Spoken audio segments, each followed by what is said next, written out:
A season ago, the Red Sox won 93 games, the American League East title, and exactly 0 postseason games.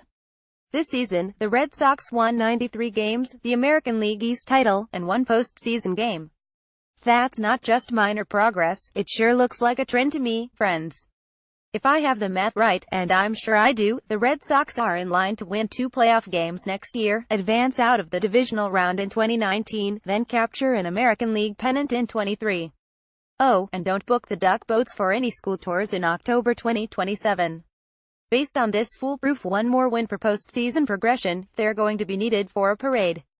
Love that dirty water alright, I suppose I can acknowledge some level of facetiousness here. I guess it probably won't play out that way. The Red Sox, despite the disappointment that comes with the end, are built to go farther than they did this year. Yet who knows if they will. The Astros, a superior and young team that vanquished the Red Sox from the postseason in a 4-game ALDS, will be contenders for years. So will Terry Francona's Indians. And the Yankees rebuilt into a beast much faster than anyone at Fenway Park anticipated. The American League is stacked. The Red Sox are built to be, well, at least in the mix, a genuine contender, even if they may not enter the next few Octobers as the favorite.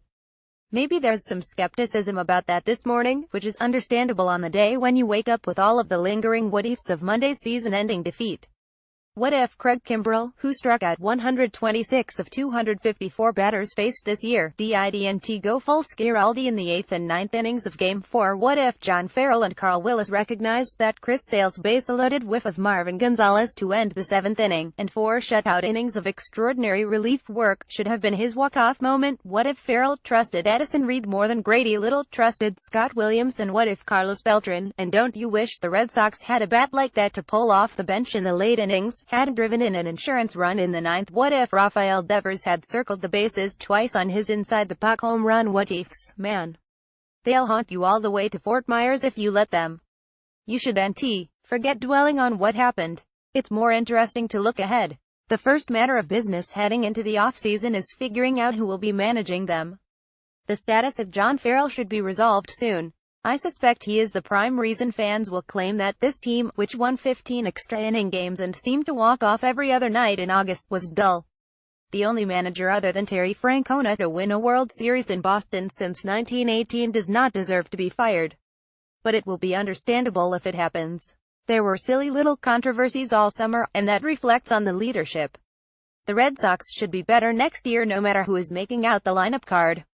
Sure, tweaks will be necessary. Sign me up for signing Eric Hosmer, but there is talent aplenty on this roster, much of which has yet to hit its prime. It seems the vast majority of Red Sox fans are down on Xander Bogaerts. It's understandable in the moment. For a player of such talent and promise, he had a rough season at the plate. .273, 10 homers. He has fallen a good distance behind Francisco Lindor and Carlos Correa in the pecking order of accomplished young shortstops. But the Red Sox would be silly to trade him now. He just turned 25. He's not a free agent until after the 2020 season. He hit .320 2 years ago and .294 with 21 homers, 89 RBIs, 192 hits, and 115 runs last year. We know what he looks like at his best.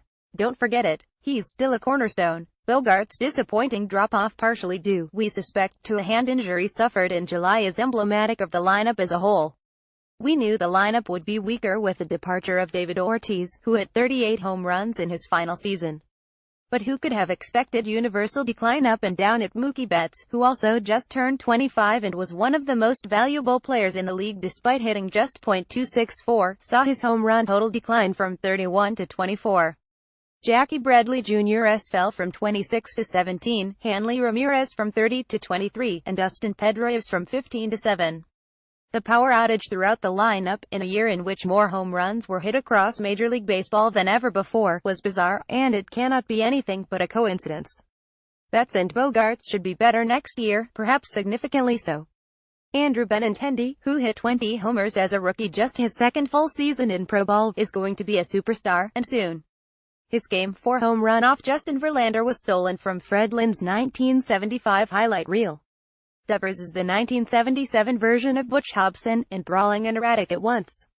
The lineup is almost certain to be improved next year, even without the acquisition of someone such as Hosmer, who would fit perfectly, or J.D. Martinez. Bradley is 27 and probably will always be wildly inconsistent. So bat him ninth, tolerate the slumps until the hot streaks come, and savor the golden defense. Pedroia, entering his age 34 season, is still valuable, though he should no longer be counted on to play more than 125 games. Here's to Eduardo Nunez sticking around in a super utility role. No team is ever quite deep enough in pitching. Even the Maddox Glavine Imoltz Braves had bullpen issues, but the Red Sox are as deep as they have been in years.